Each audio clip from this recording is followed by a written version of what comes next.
he didn't like the way that you brutalized him with the finishing move. Oh yeah, and he made quit and stuff. Quit and then and then get kicked off of Xbox Live. Moving on, thumbs up. Thumbs up. SmackDown versus Raw, definitely. For 2008, definitely. Keep Next one, Call of Duty. Call of Duty World at War. World at War. Call of Duty World at War. Very good game. Despite the fact that a different company has made the game, a different developer. It came out pretty good. It came out very good. I had we had a couple of friends over, George and Jesse, and they were still playing Call of Duty 4. Right. And when they jumped to Call of Duty World at War, which is actually Call of Duty 5 World at War, they fell in love with it. They were actually sitting here fighting each other for the controller. Yeah, because I was like, kind of iffy because, Infinity Ward, big up to them. A new company. I'm sorry. Infinity Ward, right? Yeah, they made 4. They made they made 4. Who made 5? I forgot. Yeah, because you have to really be into the game to find out who. But it's other developer that made it. But it's like the same type of scenario, not scenario, because it's past war, the Korean War, I think. Yes. It's the same thing, just different older weapons and stuff like that. But it still has a feel of 4 to me. But some people say they like 5 weapons better, so people like they 4 weapons better.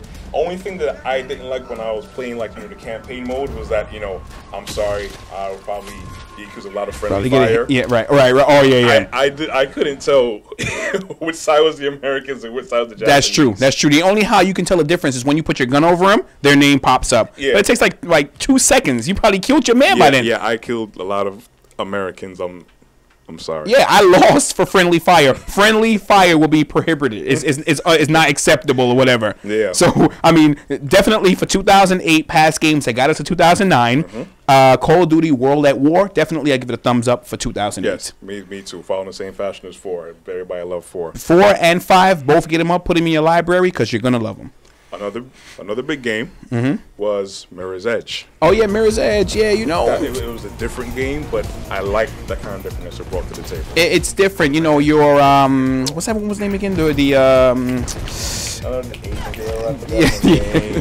know, but she is. I forgot her name. Yeah, because we remember her name before. What's her name? Whatever. It depends on what her name is. But here's the point of the game.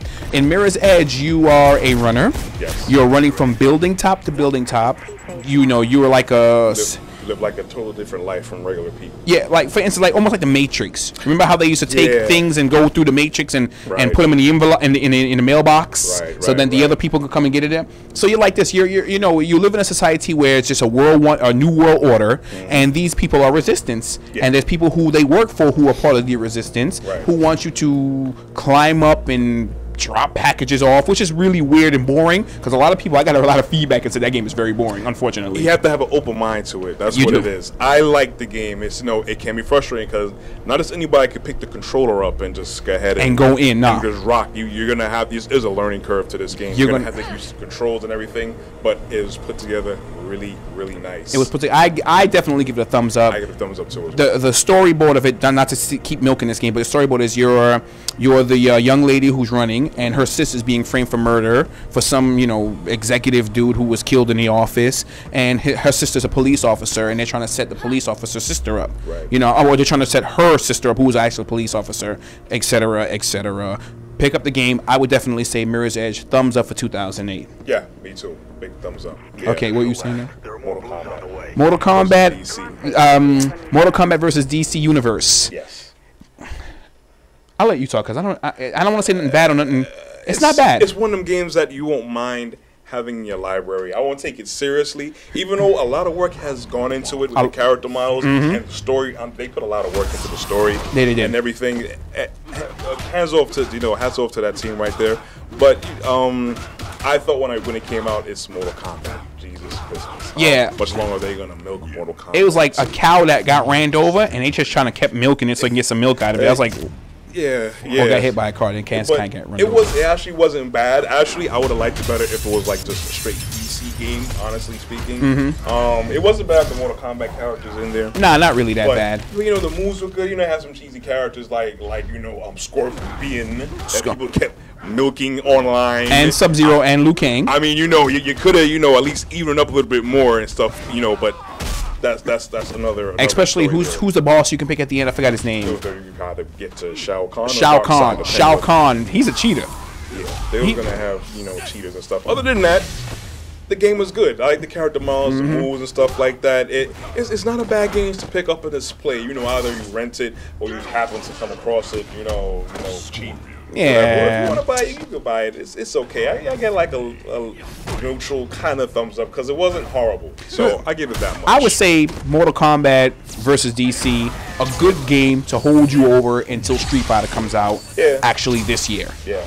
So it's because after Street Fighter comes out, ain't nobody gonna be thinking about Mortal Kombat. Nah. So not milking that game too much. For being neutral, I would say Mortal Kombat versus DC. Thumbs up. It's a good fighting game because we had one in a long time. So I would give it a thumbs up for 2008.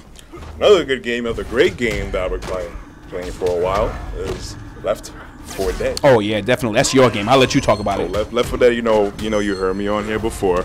Saw us on a TV show. See us on the website. Talks about Left 4 Dead. It's like the epitome of teamwork. They should change the name from Left 4 Dead to the epitome of teamwork. There, because the game is constructed very nicely itself. Now, what depicts when you have a great experience from a horrible experience is who you're playing. Yeah, that's definitely. And you don't have no control of that either. Yeah, you have no control of that. This is a game that you definitely need communication and you need tight teamwork because everyone should have a headset to play. Yeah. So someone before somebody moves, you tell them team where you're moving to, or if you need help, they can run back and get you, or whatever. Or you have those people who think they're playing Halo and they want to run and gun. And you can't run and gun in that game. Run to the end. I'm like, the game depends on teamwork and team value and efficiency. And unfortunately, not a lot of people are going to have that. No. You can kick them out of the room if you want to, but then afterwards, you already got him in there. Or you can when they're like getting jumped on by a hunter, you can just leave him right there. Just watch. Just leave him there. You'd be like, watch. Just let them take it. That's what you let it happen. Anyway, we're gonna wrap this up because we probably went way over time, so we have to do a lot of editing. Yeah, it's very hot in here. It's very they can't see the sweat, but we're both sweating. But this wraps things up for this week's episode of RawGameplay.com. Remember, check the website www.rawgameplay.com. That's right. Keep checking us every single Friday night at 8 o'clock on Cablevision channel 68 and Cablevision channel 35 every Friday at 8 o'clock Eastern Standard Time or whatever. YouTube.com/RawGameplay and MySpace.com/RawGameplay. If you want to check it on your PS3 or whatever, you can definitely go to YouTube on your PS3 because it has a browser, which Xbox 360 does not have a browser. I don't know why, but that's another topic. We forgot about one more thing. The new Xbox experience came out in 2008. Right. Just wanted to stuff that in there. Yeah, we did talk about that. It's not bad. It's good. I had reservations about it. It's good. But at the same time, it could have been better. It could have been better. Avatars, a little bit more friendly looking. Netflix, etc., etc. So I'm your host, Michael C. Hurdle. Corey Ashley, a.k.a. Neo Supreme. That's right, and I'm your host, Michael C. Hurdle. Gamertag, Avex Studio. It's hot in here. It's just studio lights is killing us. And thank you for watching this week's episode of Raw Gameplay, where the only thing we like raw is our video gameplay.